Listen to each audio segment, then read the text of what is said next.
need one of yours. Go, Larry! Anyway, okay. I just want to pray first. Help me. Holy Spirit, I know Holy Spirit's going to come and He's going to touch every one of you with this and with everything else that's been going on today. And sitting over there, I was listening to Marlo and just watching everything, and I was really nervous because this is my weakness right here. But in our weakness, God is strong. So that's how I know this is going to be good. And the other thing I noticed was how this is going to go right along with the whole theme today. And I don't know if anybody realizes that the artists, the music, the preaching, the people that come up here, it's not orchestrated. Everyone just goes by the Holy Spirit, and they come up and do what they got to do. And the Holy Spirit puts it together amazingly. So it is orchestrated. Okay. So,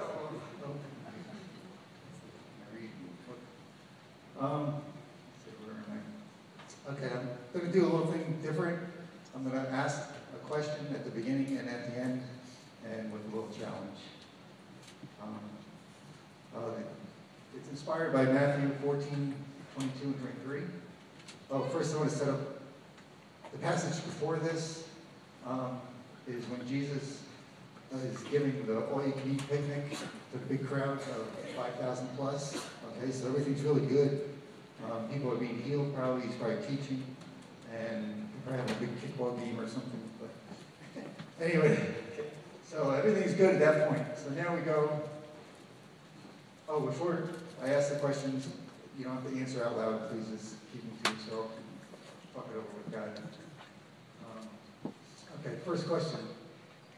Would an all-loving Jesus ever purposely tell you to go into a storm, darkness, or trouble on purpose?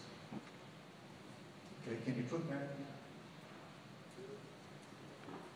14, 22 through 33? Okay, I'm going to read this quick one.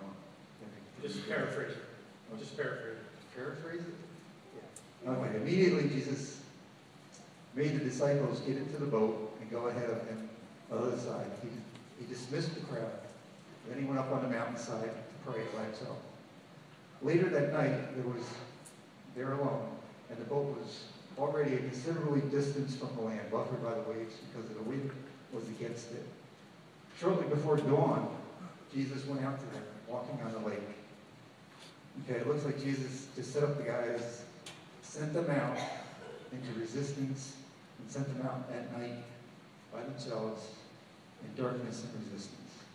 When the disciples saw him walking on the lake, they were terrified. "It's a ghost," they said, and cried out. Jesus immediately said to them, "Take courage, it is I, don't be afraid."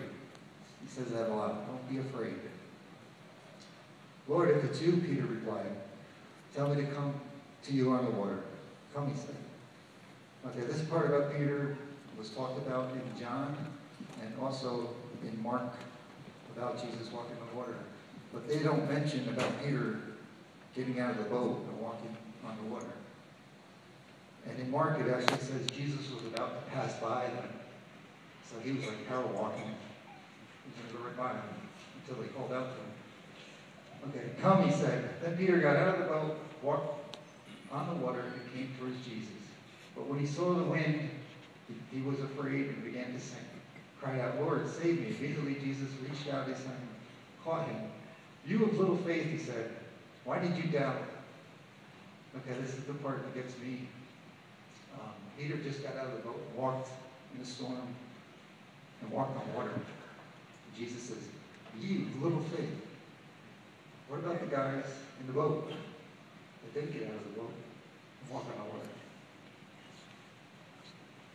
So that comes to the last question. What kind of faith do you have or want to have? Are you still in the boat, or are you stepping out of yours, getting closer to God?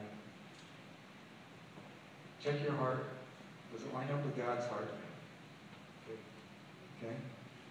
So flip your boat.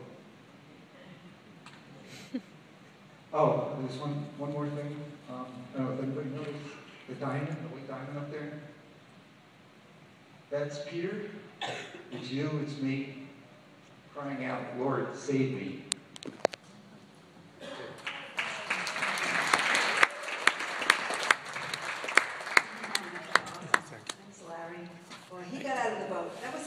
boat come and do this art. You know, each one of us